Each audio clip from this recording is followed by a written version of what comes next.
it's not doesn't. Just start it normal. Yeah, nothing happened. I'm not even going to address it. Good evening, everyone. So, Welcome back to Social and Emotional. yeah, just point that little baby. There you go. Fantastic. All right, so tonight we'll be talking about identity in terms of how well do you know yourself? Do you even know yourself? What are some things that you can do to get to know yourself better? And if you don't know yourself, this could be a good way to get some tips and some advice and maybe do some reflection about how that can make it a little bit better for yourself moving forward. So as always, we put out a survey this week, but this week's survey was a little different in terms of identifying. It was almost more of a self-evaluation that you could use to learn more about yourself by first identifying to what degree you found things important. And we listed things like to be funny, good looking, liked by others, smart, stylish, wealthy, unique, respected, and so on. And then said, oh, I feel like it's important to be funny, or extremely important to be funny, or not important to be funny, and so on. And then after we went through those, which we had about 30 plus of those categories, we had another section with the same exact categories that identified says, to what degree do you believe you are those things? So to what degree do you feel you are funny or good looking or liked by others or smart and so on? So that you can then compare what you find to be important with what degree you are that same skill or personality trait or whatever. So we'll go also through different techniques that students have found ways to feel like they can get to know themselves better, and also address some of the students who have identified that they don't really know themselves. And hopefully they would listen to this and maybe get some tips to figure it out a little bit more. So as you do that, I'm actually trying to get the chat up and running on the live. Initial thoughts, Alima? I guess it's like multi-tiered, right? When thinking about our identity and how we become aligned, right? I feel like we're always growing, and I think of identity as like when you take pictures over the course of your lifetime, you're still that same person in the picture, but you've changed, right? So it's like thinking about all the aspects of you and how you're different, but you're the same. Yeah. Does that make sense? Yeah, it does. Yeah. And it's funny because think about how many times people have said, even in like your yearbook, don't ever change. Right. But you're going to change. Like it's almost a bad thing never to change. Right. Like you're going to have different experiences. You're going to grow up. You're going to mature. And you're going to be shaped by all those things that you go through. So to say, don't ever change, I think they're probably looking at an attribute of you, like your kindness or your funny or whatever. But it's foolish to think over time you'll never be a different person. You're going to. It's natural based on your different roles, your occupation, where you live, who you're friends with. All those different things are going to shape you in some way, shape, or form. So I think it's important to constantly reflect periodically, like when you do look back at a picture, to say, where am I now? What are my priorities now? Who am I now? Like, what, and realize that it's okay if you're not the same person. If your interests have changed, if your friends have changed, if where you live has changed, it's okay to change along with it. You don't have to think, well, I've always played basketball. Now I'm in college. I'm not playing basketball anymore. Who am I? I've always been a basketball player. Now, I lost that part of myself or whatever. That's okay. You might substitute that with something else. But it's funny that you say that, because I think about coaching, right? So giving up coaching, like, which I've done pretty recently. And it's like, for a second there, I was like, oh, like, who am I if I'm not like the boys basketball coach or the girls volleyball coach? And it's like, I'm always going to be that. I was that. That hasn't changed, right? That's something that's been a part of my past. But it's like, okay, but what now? Right. And I feel like even as you're talking about athletes, I think that one of the things that our kids struggle with, that athletes struggle with, is when that one thing is taken away. Think about a person that's, they went to a job and they thought they were going to be a teacher, and then that falls apart. It doesn't work out. Then they're like, then who am I? And I can't be anything else. No, you just don't know what it is that you're going to do next. And I feel like that's one thing that most people struggle with, is just saying, okay, this didn't work out, or this isn't something I'm doing anymore. It doesn't make me better or worse. It just means that things are changing, and that's okay. Same thing with friends, right? You think about when you go to college, you try to stay in touch with some of your friends, and then all of a sudden you find new friends in college, and then it's kind of like your friends have found new friends, and then you kind of see each other again, and you're kind of like, this maybe isn't exactly the same as it was, right? I've been influenced by different people. I've grown to maybe be in a sorority, and now you're not in a sorority, and I don't see you every day. And it's not like it's better or worse. It's just different. And as soon as you allow yourself that different is not bad, but it can also be good, and you're growing, and it's not a negative that you've kind of gravitated away from people, but you gravitated towards others. Like there's always going to be something to substitute that, right? You think of it as long as you reflect and you say, maybe that time that I was spending as a coach, now I'm a mother, right? That's You're exactly hanging out it. with your kids. That's So exactly you're it. not looking at it like I have this void. It's like, no, there's a void filled, right? Right. You've just transferred the energy and the time and the effort into something else. And I think that the students, as soon as they can learn that, and I think you bring up athletes, and I could also apply that to anything really, as far as academics as well, to say, in an academic setting, you might be the smartest kid in class, and you go to college, you're not. It doesn't mean that you're a different person. It just means you have a new set of challenges. And it doesn't mean that you're not smart, Right. right? Which I think that sometimes our kids get like taken away by, because they're like, oh, like I'm not number one, or I've been our kids with transcripts over the last, couple weeks. Oh, I'm ranked this, you're ranked this, like I'm so not smart. And Yeah, it's and they like, equate it to some no, that doesn't personal mean that trait, you're yeah. not smart. That just means that they have a higher rank on their transcript, So Yeah. So look, I mean, there's no avoiding it right now. So apparently, the nothing's changed in the chat as well. I see Mike just said the chat is not up and running, question mark. But I see your chat. So all I can say is if you are there, please feel free to submit the chat in any which way you can. We'll still read, or I'll still read, but it's not showing up on the YouTube as well. So I got no clue what's going on this week. I just arrived here. But that is still coming through somehow. It's still coming through. It's just not seeing it. Oh, they can't see it? I'm not sure. Let's see. I hear you. Yeah. So well, somehow a chat is coming through. yeah. So that's all good. So Okay. Yeah. Anywho, Andrew, what do you think? Again, thinking about identity and thinking about some of the things that Dave and I were talking about. I know you're trying to get some things done, but thinking about, again, identity with values and beliefs and all the things that kind of fold into identity. Is there anything that we kind of missed that you wanted to also add in? Cultural identity, for example. I mean, you have the dual citizenship, right? I mean, what is that? Is that a big, think about that, for example? yeah. I mean, I think there's layers of it, right? And today, this whole week is been very interesting. Stories we can tell, some stories we can't tell, but it's just layered, and a lot of it is with people that think their identity holds certain weight. Some individuals don't understand. I was talking to someone earlier that does not realize the value that they hold in my life, let alone their own life, and they don't put enough value within themselves of their own identity. And it's like we all come with certain baggage, and sometimes we and some of this might be a little bit out of left field, because I was truly trying to figure out what the heck's going on. But yeah, to give yourself this, cut yourself some slack, and realize that you're not really going to know who you are for quite some time. Truly, you will feel as though, yeah, I know who I am. But then later on, when you're put in these situations, you're like, oh, you know what? I really like that. Or, oh, I did not like that. And you'll have these shifts in yourself, the image of yourself and who you think you are. And a lot of it is painful to kind of push through and come to realization that, you were all one of the biggest things that constantly shocks me is just how different we all really are, right? Mm-hmm.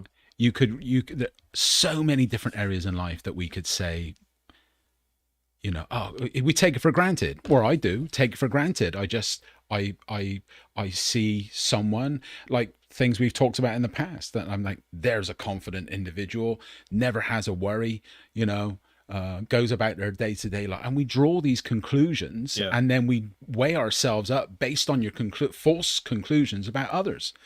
So yeah, it's I think it's just a multifaceted thing. One of the things that you said that I think that is really, you both said it. So you talked a little bit about like the cultural aspect, and then you said something about situations and how situations sometimes shift us. I think thinking about just like the racial issues that we've had over, like, that's something that's big, right? So in the counseling program, we go through multiple like classes about multicultural counseling, and one of the things Pamela Hayes says is like there's this addressing model, and I had to write it down because I'm like I'm gonna forget because my mom brain doesn't always work. So it's like thinking about your age and generation and what role that plays in, right? Think about how that is. Thinking about disability and development, that being a part of someone's identity, religion and spirituality being something, their ethnicity, socioeconomic status, sexual orientation, their heritage, their origin, and their gender, and how like all those things play a role, especially when thinking about multiculturalism, as far as like where do we fit in the world, Right. not just Yeah. like who we are. Where do we fit in a world where we may be constantly judged or looked at differently based on our race, our ethnicity, our gender, whatever the case may be. So like that's a huge part of it too. Yeah, that's a great point. And you could take identity in so many different directions, and I think you hit on a bunch of them right there. And I think that they're all important, and different ones will be more important to different people depending on what might be like how they view themselves differently than maybe the norm group, right? So you have like if you're a minority group, that might be more important to you, that fact that you're a minority, than other people who are the majority who are like, I don't even think about that. Right. Right. So it was important. It was interesting because I had my students over the last week write a poem about anything connecting to identity. And it was just a way for them to kind of reflect on who they are and then pick one area that they felt they wanted to dive deeper into and express that in however they wanted to do it.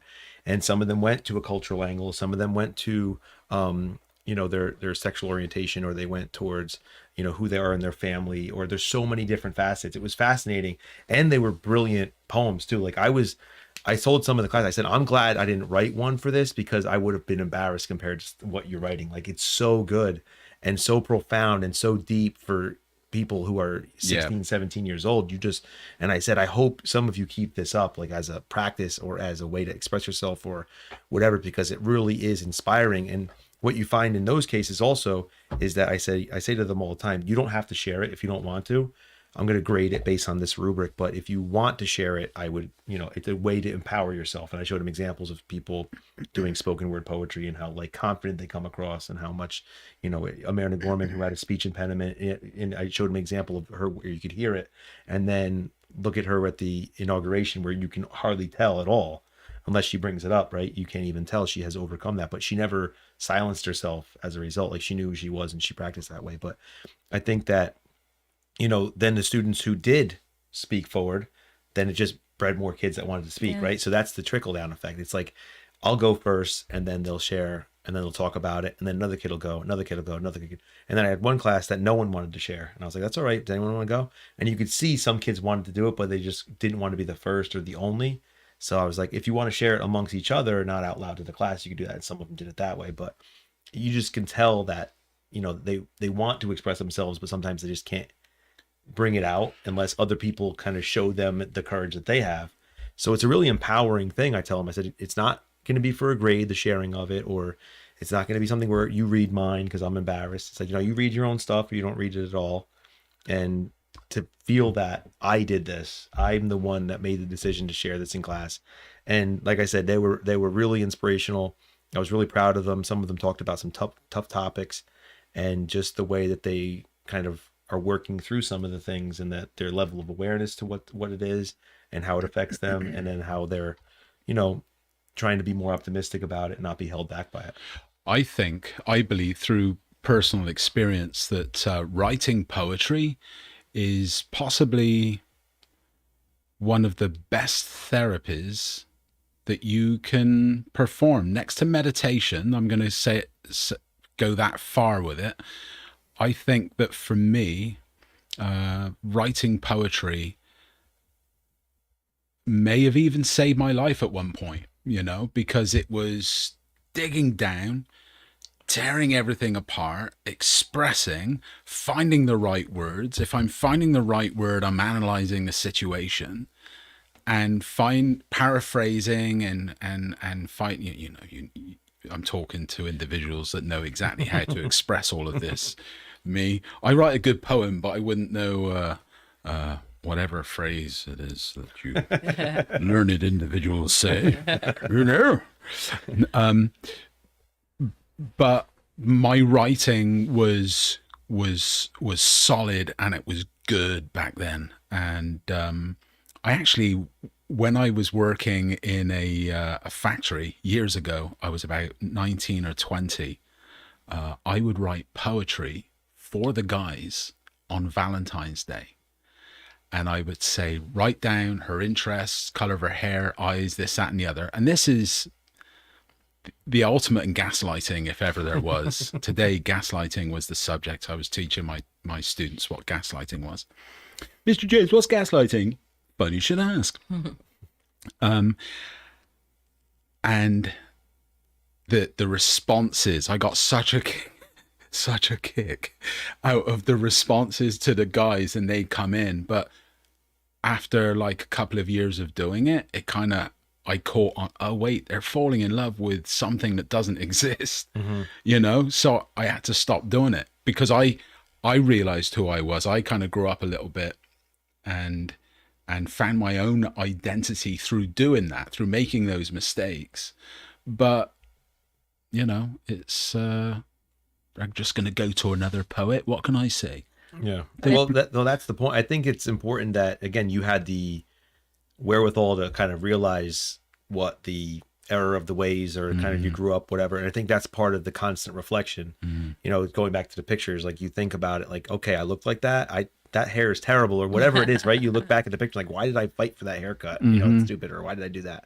And you realize at the time, right? You're thinking, this is cool. Right. This is, I'm fighting. This is the hill I'm dying on is for this bowl haircut. And then you're like, what the hell was I doing? Why did I have that for so long, or whatever it is, or that shirt, or look at that fashion, my clothes, everything, right? But in the moment, that's you. That's who you are. Right. And then as you get older, you change, and you're changing your style and your hair and your whatever, your you know, whatever you're doing, and that's who you want to be. And then you constantly change your, you know, about it. And then certain things will remain the same. Right. And that's okay. You know, whatever you have, the attributes of you. And even people, as they get older, they have to come to terms with like the things about aging and the things that are different about them, that they're not going to be the same as they were when you were 20 or whatever. And then you start to evaluate things differently. I'm not going to, you know, I can't fight against time and age, right? So you have to just accept things sometimes the way they are, and then prioritize around other things, because you realize it's not as important. I'll still put some time into it, but I'm not going to be going to the gym as many hours, because it's just not that easy. You just can't.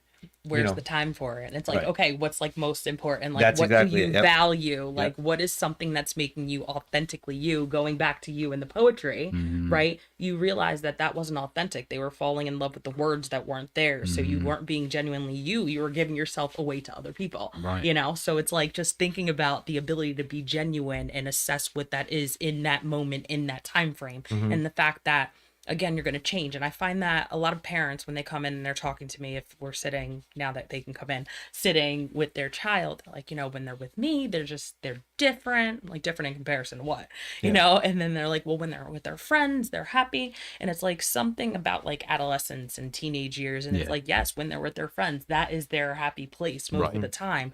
And coming home to you, it's not the same. And it doesn't mean that there's a problem. It means that they haven't aligned with the way that they need to in order to function that same way in different places. But just think about even the way that we speak in different situations, the way that we are with different people, like that's still you, right? You're not being fake. It's just that, again, even like in a professional setting, it's code switching. You're switching so that you can be appropriate for that time, for that day, for that situation. Yeah. I actually had to explain to someone these last few weeks,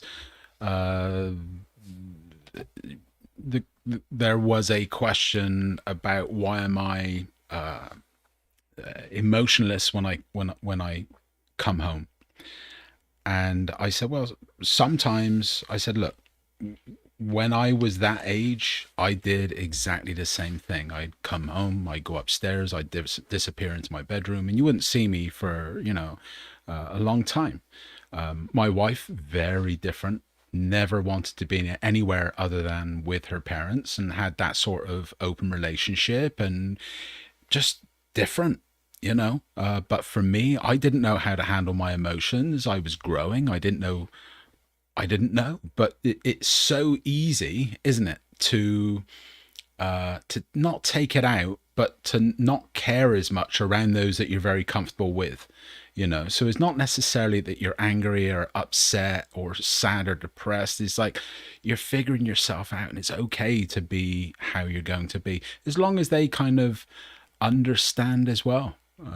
So yeah, it's this growth thing. We all go through it, and hopefully it doesn't take you until you're like 50 to find out who you are. But you know, but I think you know, when you say that about you know, finding out who you are and you won't know until later, I think no matter what, you're always going to be evolving. Yeah, so I think you can say at 16, I know who I am at 16. Yeah. And then at 20, you might say, yeah, I was kind of a bully, or I was kind of reclusive, or I was kind of nasty or selfish or whatever.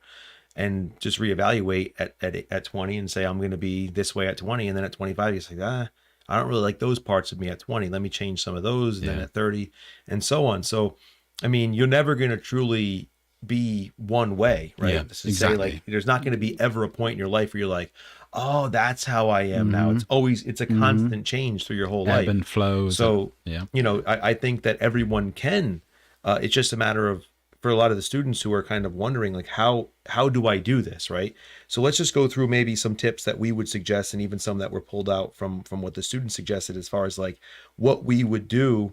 And then we can go through some of the points on here and maybe just give like how we would evaluate that at our point in our life, like how we value certain things in our lives. So I wrote down some things like introspection, which was mentioned in the students' responses as well. Reflectiveness, the self-evaluation, right? Even what I posted for the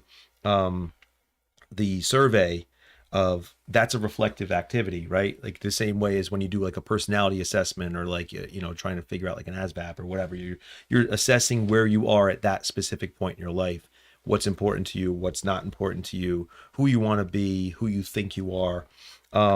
Also, I would say who you hang out with, right? Like I just think back to high school, my friends and I were all pretty much the same type of person. Like you knew when you talked to me, and then you talked to one of my friends, like, and even when we went to college, even though we went to different schools, when my friends from high school would visit my college, they'd like, I know exactly who you're here to hang out with, because you're exactly like Richie over there. You're just like him. Yeah. And we're all the same, and we all laugh at the same jokes, and we all make fun of each other. Like it's that type of like, whether it's the sense of humor, the interest that you have, you know, we travel together. There's certain things that you're going to be like, you are all kind of similar, and not exactly the same, because we all have different upbringings, families, whatever. But there's certain things you go like, I could tell, you know, you are like the company you keep, kind of thing, right? So that's the same thing that happens when you hang around with people who are like a certain way that are the less desirable. You kind of become that, right? I gave that speech about a week ago. So whose phone is that? This just in. My alarm. Do you need cellular service? Taking my medication. We should break into a commercial. So sorry about that. No. So it's about you know, thinking about, you know, if I surround myself with people who are ambitious, right? Or am I surrounding my people who are just, you know, just hanging out on the couch all day? Like, you know, whatever it is, you have to kind of take stock in that sometimes and say like, these people are athletic, or these people are intelligent, or these people are artistic, or whatever it is, and kind of think about that. Like what parts of my personality are being shaped by who I hang around with. Also, like the hobbies you're involved in, and sports interests. I feel like that's a significant thing as well. I know I always played sports, and a lot of my friends played sports, so we would see each other that way, and that was a way to kind of develop our relationship.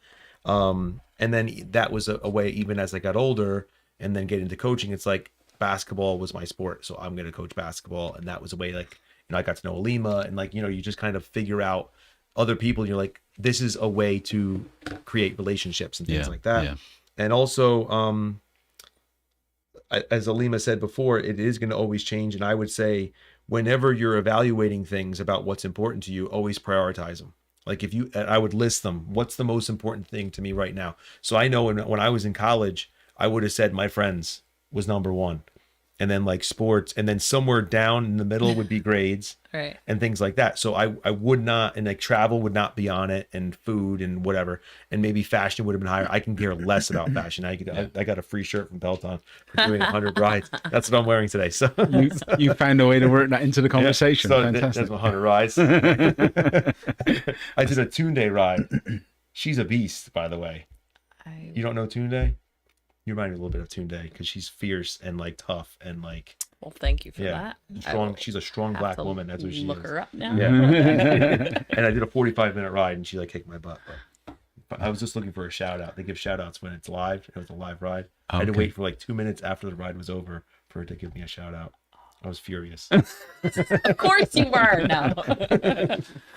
But she did give a shout out. Anyway, That's brilliant. But again, things will start to shift in order, and just realize that's okay. Like, you know, oh, Friends is not on the top. I have kids now. That was never on my list when I was a high school kid. You know, things like that, like my job, that and you know, certain things like that. Money maybe even higher now. It's lower, whatever. Like I used to be. Well, I am. I'm passionate about photography, but when have I done it lately? In the last few years, 4 years, 5 years? Not much at all. Just different focuses, different things have boiled to the surface. And tough times, I wrote down. Tough times are builds character. My students have asked quite a few times over the years, is life really hard or does it get any easier? And I said, look, I think on some level, if you were to weigh it up, life might seem like it gets harder, and maybe on some levels it does, but our ability to kind of cope and our character builds and it just kind of all evens out, right? And we good and bad. It ends up good being and bad. different. Yeah. That's the Good and only bad, thing that you could say about it. yeah. And I think that I love the fact that you said like our coping changes, right? Our ability to cope, our ability to see the world, see where we are in it, which is what we're talking about now, and to adjust to situations, you know? Even thinking about, right? He's like, identify me as an African-American female, as a black female, right? So it's like black women in their hair is important, right? But here I am with no hair because I have alopecia and it fell out.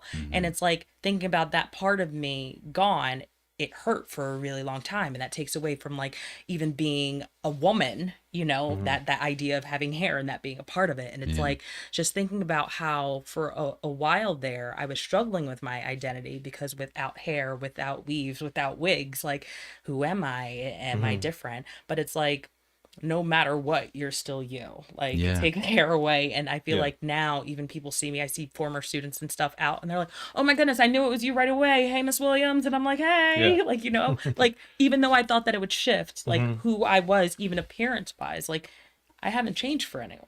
But you also just mentioned another change you had with your name. Oh yeah. Right. Miss Williams, Mrs. Putup, right? So even goodness. that, right? Like that's another thing that a lot of women have to think about too, right? Like the Hard. identity, right? Identity, Mr. Putup high. identity as it pertains to your name, right? Yeah. You know, And things again, like that. it's like thinking about just like the family name, and I'm an only child, and the Williams name, you know, is now no longer there, you know. But you can hyphenate and you can do all those things, but yes, I chose the Putup name because it's a fun palindrome that can be spelled the same way, forward and backwards. Yeah, there you go. So I felt like that was important. There's the English teacher in you. But also think about, you know, as a parent, then you would think about naming your children, right? Yeah. And Correct. I went through a lot of that, and my wife and I went through name after name after name. We tried different ones on. We were like, what's not going to be a name that necessarily identifies culture or my whatever? goodness, There's so many different things, hard. right? So it's like, I don't want them to not identify as a certain culture, but at the same time, I want them to be able to, like, you know, not have a tell, you know, where it's necessarily like, oh, this kid's from here and, you know, whatever. Based you know. on a name and already passing judgment. So Right, it's like yeah, you try yeah. to avoid those things. Yeah. While we also try to avoid student names that we've had in the past that were like, we can't name our That kid a lot of that. people say. That's We the one of the can't name problems our with kid teachers. that. I had a kid Right. that was not that name. I'm so or glad. ex girlfriend boyfriends. That's It's always hard. down too. It's really, really hard to do. I'm so glad I had my kids before I started. Well, not I had my kid, but before I started teaching. So yeah, brilliant. One thing that you also said, it's like, again, so thinking about this whole idea, whether or not identity is like given or created is another big thing that Yes. people often discuss. And Mr. Putup said it was a tough decision on my name. It really was. Again, people still call me Coach Will. Like Borman still calls me Coach Will. I will never be anything else, and that's awesome. You know what was interesting, just to interject, when I started to take note of you in the school, and I saw you with your shaved head, I thought, wow, there's a woman with confidence and strength. And you just owned it. It didn't matter what the reason was. I wondered for a heartbeat, like, wonder why. But it didn't matter. You walked and you owned it, and you kind of, you just stepped into yourself and kind of. Which is so interesting. Again, even getting back to like the bulk of identity, like what you would have seen on the outside wasn't what Mr. Putup was dealing with at home. Yeah. Sorry, honey. But again, like once I stepped out of the house, it was like, this is who I am, and I have to own it, and I have to be it and be genuine however I can, even though sometimes it hurt, because I'd get the questions, oh, like, are you sick? Like, is everything okay? Oh, you look better with longer hair. I'm like, oh, that wasn't mine to begin with, you know? So it's just like all the things, you know, that are a part of you, especially that other people in society looks at as being like important and part of your identity. Wait, what did you say now? I can't remember what I was going to say, but thank you for that. That was a really nice compliment. While you think, I'm also going to add to that the idea that sometimes we might feel, and you might have felt as well, like, you know, this putting on this brave face is important for the kids and stuff like that, right? But sometimes we get into the trap of like trying to do too much for other people, and it's like, well, if you don't allow yourself to show a sense of vulnerability, and you wear that hat too often, that you're kind of like, you might feel that you're not letting yourself feel certain things. And I think that's part of the issue, especially even as teachers, where it's like a lot of times the students will see us a certain way, and you want them to continue to see you a certain way, but then you might be like, man, I'm really not in the mood for something today, but it's like, I gotta put this hat on, I gotta plow through it, I can't let them see me, you know, whatever. And I have a hard time sometimes putting on, I have a hard time being fake.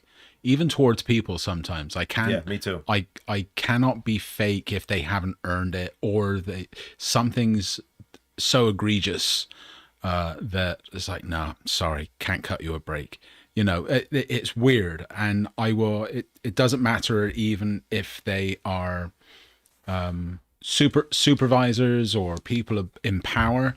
I can't be fake. Sometimes to my detriment. See, I've had that same, we talked about this before, that idea of being fake. That was one of my biggest hurdles and blocks that I had for myself. The whole idea of like using that word, even fake. That's what I was going to say. And I think that you were touching on it before. Like, it's not being fake if you're just, you know, I always view like playing the game. Like, you just say hello. It doesn't matter. Like, I'm not going to just go out of my way, because I was driving myself crazy doing that, because I'm like, I don't even want to look at this person because I can't stand them.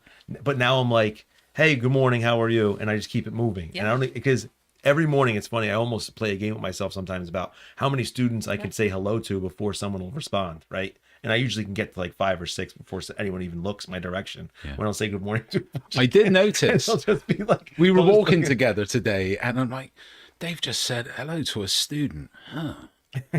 Interesting. I should try this.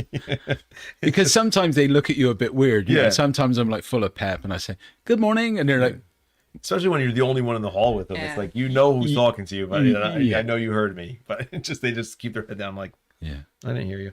But I just think that sometimes we put too much pressure on ourselves to be a certain way because of what other people expect us to be, right? And I feel that with students. I have a student in a class the other day. He did something, and I said, and it was tremendous. And he's usually a big clown in the class. And he came up to me and he's like, how was that? And I said, that was really good. I said, I love seeing that side of you, and I wish you would show it a little bit more. I said, remember, you don't just have to be that one type of kid in here. And he was like, I appreciate that. And I was just letting him know, like, you know, sometimes, and I have friends like this growing up, that they were just the class clown. And everyone wanted them to be the class clown because they were the comic relief for the class. And there were some times where I was just kind of like, they don't need to be that guy all the time. What if they want to be quiet one day? What if they want to be the good student one day? What if they don't want to crack the joke and get in trouble? Like, we kind of They're were looking, forced yeah, into it. exactly. Yeah, They just typecast themselves as Yeah. the clown or as the dumb kid or as the smart kid, and then they feel the pressure to constantly be that because Always to keep they, up with it. but that's where you were saying about before, like how much of the is put onto us, right? Like you may have just one day said, I'm just going to say a joke, and then all of a sudden now you're the class clown, And it's they're like I always never looking intended at to you be, for right? it. And I don't want to be anymore, but they all look at me like that. So I have an identity. I'm the clown, right? Or I'm the smart one, or I'm the athlete, or and I think when you start to allow other people to dictate Yes. who you are, then you lose a part of yourself, really.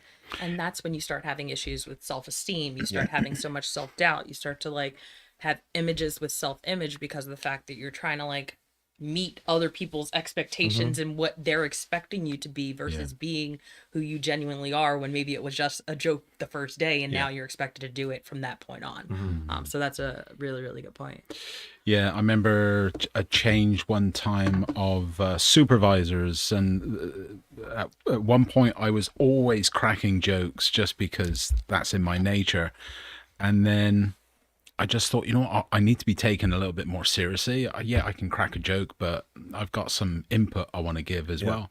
And just to consciously hold back from some of the silliness, and just to allow those moments where then I could be more serious, and I was listened to as more serious because the new supervisor didn't know me as being that jokester, you know, and no one really used to take me serious. So yeah, just you can reinvent yourself as well at any time, and I've done that consciously, thinking, right, from now on, I'm not going to do or be this. At one point in my high school life, and I said this before in a previous show, but at one point, I didn't look at it at the time like I was bullying, but if you were to ask me, do you think you're bullying anyone right now in your life? I would probably take a long, hard. I see my feet are squirming because I'm like, yeah, you knew kind of. I knew what I was doing back then, so much to the point that about 7 years ago, I reached out to the individual and I apologized in full and just said, look, I realized that what I said to you on a constant basis, and even though I was an ant compared to the masses that would say and do stuff, it wasn't right, you know. And you know, they never responded, but I know that they read it. I think I got like a one-word response or what have you, but I just had to say my piece, and hopefully that was a seed planted so that maybe positive changes could happen in their life. But I've been bullied, and I've been a bullier, you know, so a bully. So yeah, you know, it is all about growth. I think one of the things that you said, I can't remember your actual phrasing, but it was like in regards to going back to what you're saying about things that they can do. And it's like goal setting, identifying like your values, identifying like the things that you're interested in, your likes, dislikes, what you're good at versus what you're not good at. Like I can honestly say I'm awful at math, and my husband will say he is great at it. And then I can say I'm great with emotions and speaking to people, and he can say that he struggles with that, but he's really working on it. Right.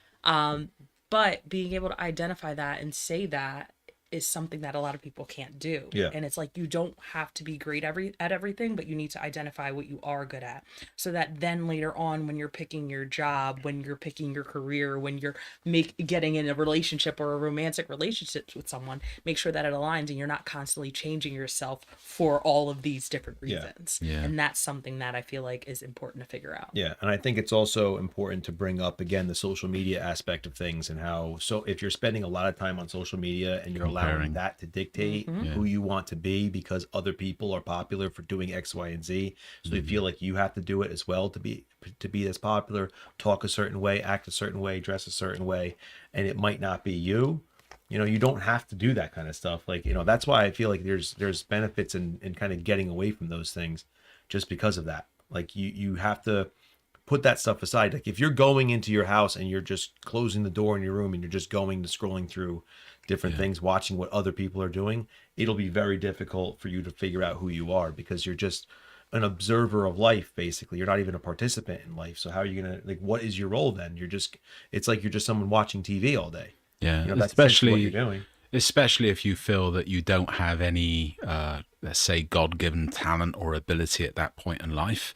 And you know, we constantly evolve. And again, I was speaking to a bunch of students the other day, just saying, look, you know, right now you're hanging with each other, but you might want to be a little bit more cautious with those that you hang with, because what is it? What is it that they say that the average of the top 10 people that you hang with will kind of predict your trajectory, so to speak. But basically, the essence is, if you elevate the quality of those individuals that you hang with, it will greatly boost your outcome in life. You know, if like, sometimes the worst thing for someone that did something wrong is going to prison and then hanging with other prisoners and learning more about how to do all of this stuff, right? Extra bad stuff. Yeah. But Or it could be some the people opposite go too, right? in and then they learn. They Yeah. find more about Absolutely. themselves. They're Yep. able to go Yep. back and assess what they've done and what they need to change. And you hope Yeah. that they get another chance and can start all over Yeah. again. absolutely. You can find religion. You could do all different things. You can start reading, get a job.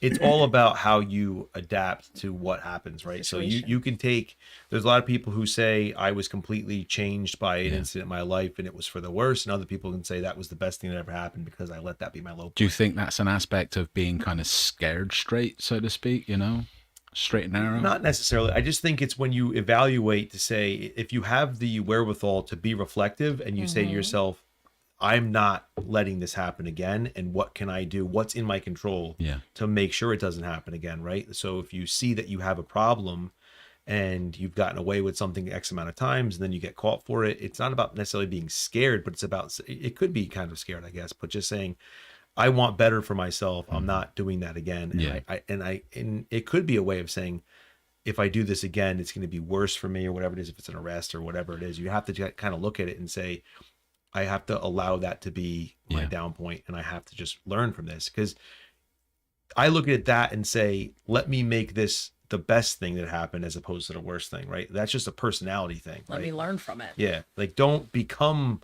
bad because you got in trouble, but say, this is going to be the reason why I'm going to be good from now on, or whatever it is. And I always tell my students, look, if you're going to do something silly or you're going to break the rules or get in trouble, I would rather you learn the mistakes here in class rather than out there when you got a job and maybe lose your job or what have you. But I don't know. There's a part of me that says that might be, and that destiny or that's a subject for a whole other show, right? Because if you're getting fired from one thing, then maybe you stumble across that other thing and that's been dare I say it, that's happened to me a number of times in my life, right? That's Steve Jobs. You got the best thing that ever happened. He was get fired from Apple. He says, you know what I mean? Like, it's the I same never kind of thing. I never used to know how to quit a job, and I would stay and stay and stay, and then things would That's fester. another part, thinking about like identity. That's such another one, like almost that like Complacency. you're complacent, and like sometimes people pleasing also falls into that category, and the inability to walk away from something with the fear of not knowing Complete fear. what's gonna happen. Complete fear, because I lived in a world of lack where there wasn't enough to go around, so I might as well just hold on for everything that I have just to that one little slice. So Another thing that could be, you know, I guess somewhat scary or comforting, however you want to look at it. But I heard a term not long ago, and I thought it was a kind of a very interesting concept. It was called like a Lifequake, where it's like I like that. You're gonna have like, they say you're gonna have like 3 Lifequakes between 30 and 50. The average person has like 3, which is like something that happens significant in your life that just like can shake you to your core. I will see you and raise you. Yeah, but that's my point. Is that like, you know, a lot of times people will go, oh, if you work really hard when you're young, everything's going to be super easy, and it's like you're not going to be prepared. It could be an illness, it could be a death, it could be something significant that happens to you, whatever, and you know, it could be a loss of a job, it could be anything, right? An injury, and you just never expect it, but then it's going to be, how are you going to cope with that? Like, are you going to completely crumble at 35 because something happened? Or are you going to be, tough through it and get through it and whatever? There's like I said, there's those things. So it's almost like knowing that they'll happen, knowing that it happens to everyone else might be a comforting thing, but also kind of like anticipating that something might happen is also a very devastating thing at the same time. And also anxiety provoking. Like, when's it gonna happen? When's it gonna happen? Right. Yeah, that for me in relationships, I'd be at a point where I'd be leaving the door, and there's just this foreboding sense of I might not come back. And I don't know what that was at the time, but I've experienced that a few times.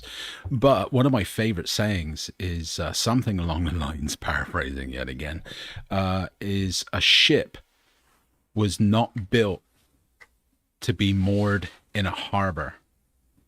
A ship is meant to be out there, riding the ocean waves, the highs, the lows.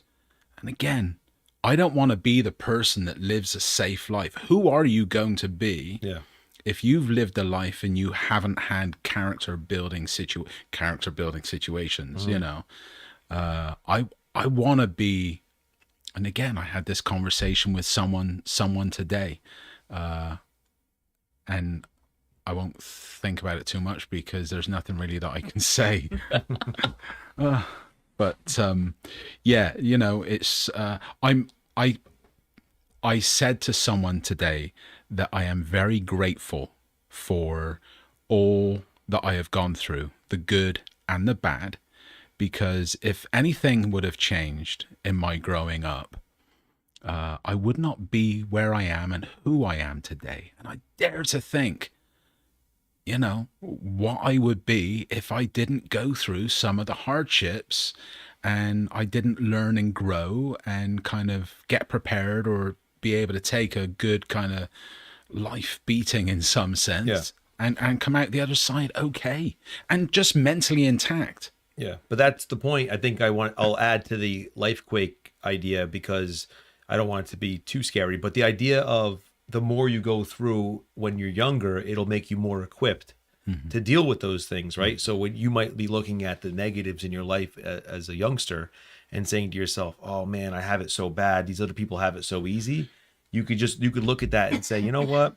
I'm going to be stronger for when other things happen, which inevitably are going to happen in my life. I'll be better equipped because I think there is a sense of, I do feel like everything comes out in the wash, right? Whether it's like you have a good experience when you're young, it might be tougher later or vice versa, but everyone kind of gets an even shot, across the board with different things. You can't look at anybody's life and say they never had any negative. It's all positive for that person. Even people who are wealthy, you could look at and not necessarily just be purely envious, but say, I wouldn't want to grow up in that household, or I don't want to have to grow up without a sense of ambition or with alcohol issues or drug problems or whatever, or relationship failures. Or there's always something that you could look at and say, not everybody's completely happy no matter what their scenario. So you just kind of pick your battle, right? Pick your poison. For a lot of people that I know, I could almost say, and sure, I could probably look at a few and say they've had gifted lives, but, or some of the population or a younger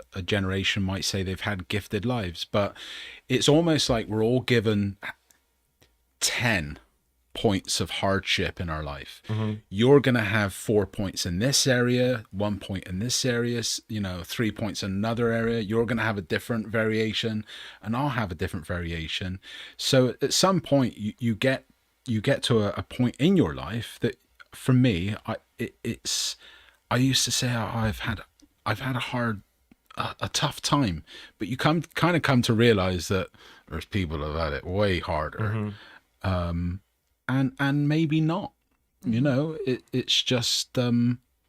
But I think that's a tricky thing though too. Because then people start to get into the comparing part. Yeah. But I think that's a hard thing because a lot of people will I've definitely had 11. You've probably had 9. Yeah. But I think that's part of the issue is when somebody tries to trump your negative, like your negative experiences to make it seem like yours are now trivial. Like, well, my life is worse than yours, so you can't complain. Yeah. Where it's like, no, wait a minute, it's all relative, right? Like, I'm allowed to not like. Did you ever used to do that as in a conversation? Like, well, I interject. One up. Yeah. Well, I used to do it all the I would time. always say it to Dan because I would say it more. Because Dan would say, I only have one kid, you have three, so I can't complain. I'm like, yeah, you can complain. Yeah. Like, it doesn't matter. Like, it doesn't mean because I have three kids, you can't talk about something that you're stressed about with with one kid. Yeah. That's completely irrelevant. Like, Yeah. I'm not going to look at you like, how dare you say something that's bothering you.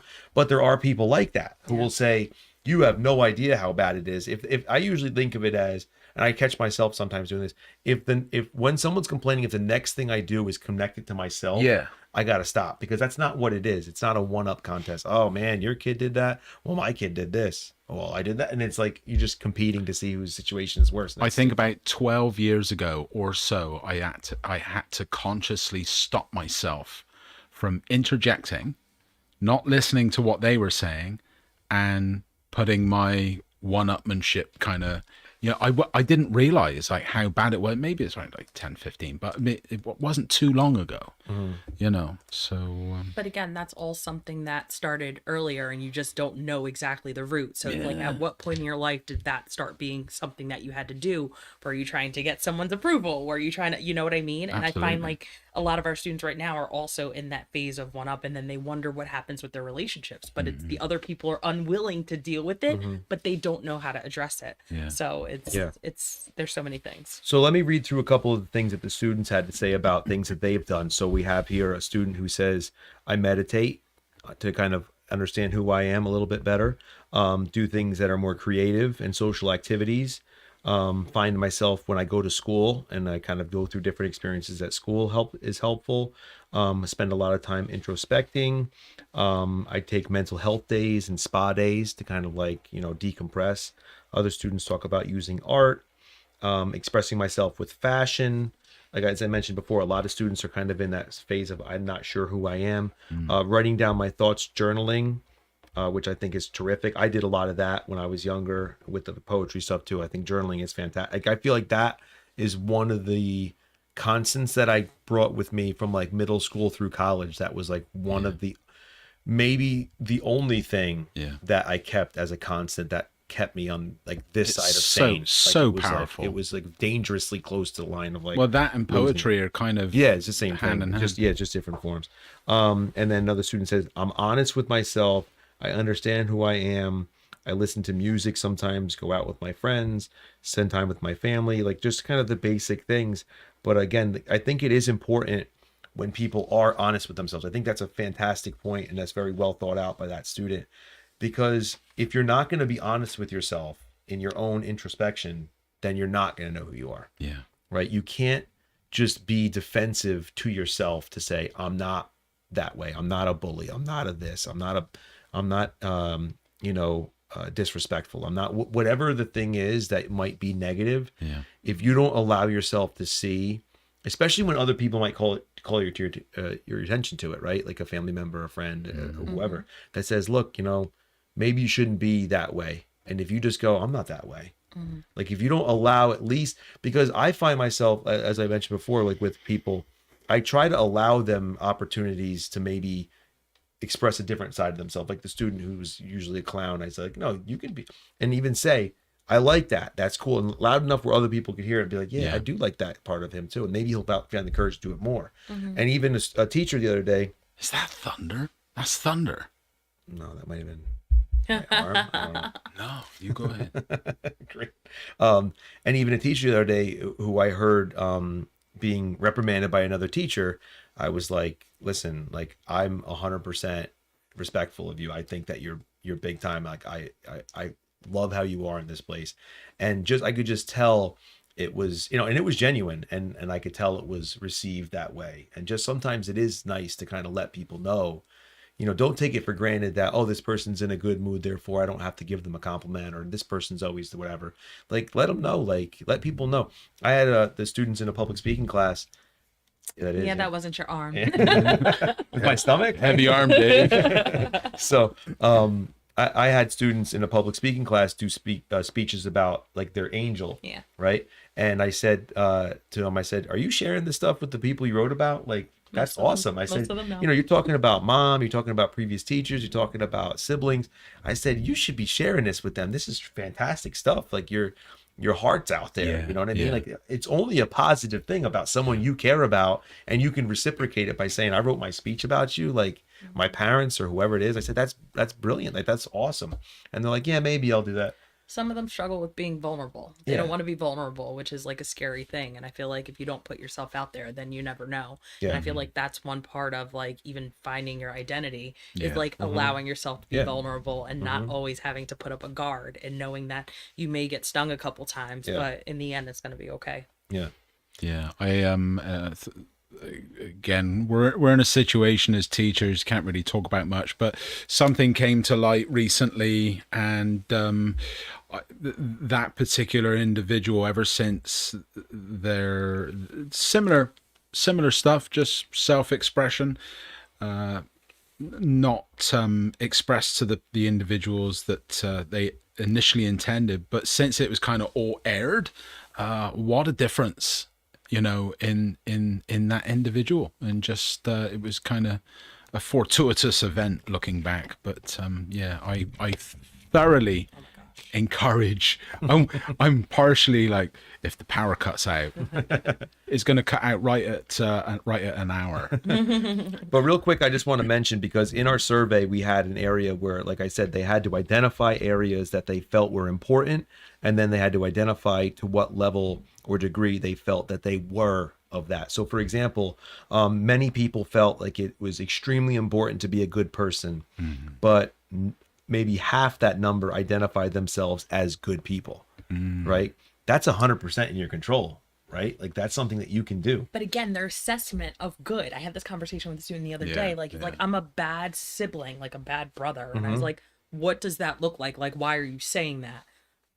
And he was like, I don't really know. I'm like, so someone said that along the way, and now you're just holding on to it. So Yeah. I wonder if that's part of that. Well, another one was a good child to parents, and that was like skyrocketed up. That was probably the highest one as far as extremely important, and then it wasn't as high for are they like that. Another one was respected, was super high in the extremely important, and that was actually pretty low on the do you feel that you are.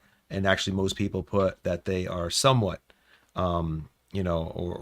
somewhat respected, but not really. And I wonder how much they realize that too. I think there's a lot of misinterpretation of different things when it comes to what is respect and how do you show it.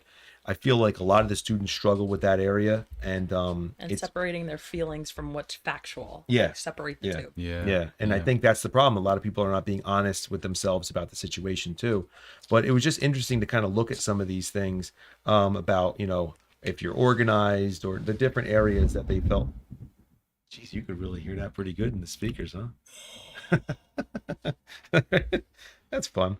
But I do think you think about who you are and what you are. There's all different avenues to take it. I'm a son. I'm a father. I'm a husband. I'm a this. Like, all these things are all parts of what shape you, and those are all areas that'll continue to change along with the people around you, right? They're all going to, like, my kids are all going to change, and they're all going to have different impacts on me and drive me nuts. You could really sum up every single podcast if you just said, don't sweat it. Yeah. Be mellow. Everything's going to be okay. Yeah. Everything's going to be okay. Yeah. And allow yourself to grow. Yeah. That's it. Allow it. Yeah, but I think that you do need to be reflective, right? We always talk about that. Absolutely. Be reflective and, like, think about for yourself. Think about who you are, who you hang out with, all those things that Alima listed earlier about, culture, religion, gender, all those different things. And just say, how much do I want this to be, who I am, right? Like, you can choose that too. Like, it's either going to be a significant part of my life or just a part of my life. Look, that's just who I am. It's whatever. And harping back to, again, a conversation I had earlier today, a major part of over 75 years of being on this planet, since certain things happened, it's that Is that rain? it's that self-interest. Quiet storm. It's that self-introspection. It's that talking about, sometimes with a professional, and kind of releasing it, not keeping it all bottled up inside. And it's just funny how today unfolded. And actually today it was heavy, but it was kind of beautiful. because I could see this is the beginning of something that needed to happen for a very long time. Very cryptic. I'm going to kind of call myself Mr. Cryptic. This is the start of something new. High School Musical. I'm going to have to Yeah, miraculous. this rain, my goodness sakes. It'd be fun to drive in. All right. Well, like I said, I think that was pretty good. I think that we hit on some good topics there. I hope that was helpful to some people out there. Like I said, just, think about it and then talk to your friends. How do you guys view whatever? Set goals, set support systems, try new things. Just do it all. And Easy on we're yourself. we're not here next week, right? We have our spring break that begins after tomorrow's school day, which I think we're all looking A lot of people forward need. I know we've been off for a little bit, but this is officially us kind of stepping out of school for a solid week. So we'll be back. We'll be back. Yeah. And we'll have technology working. All right, folks. Have All a right. good one. Thank Have you a good so night. much. Stay dry.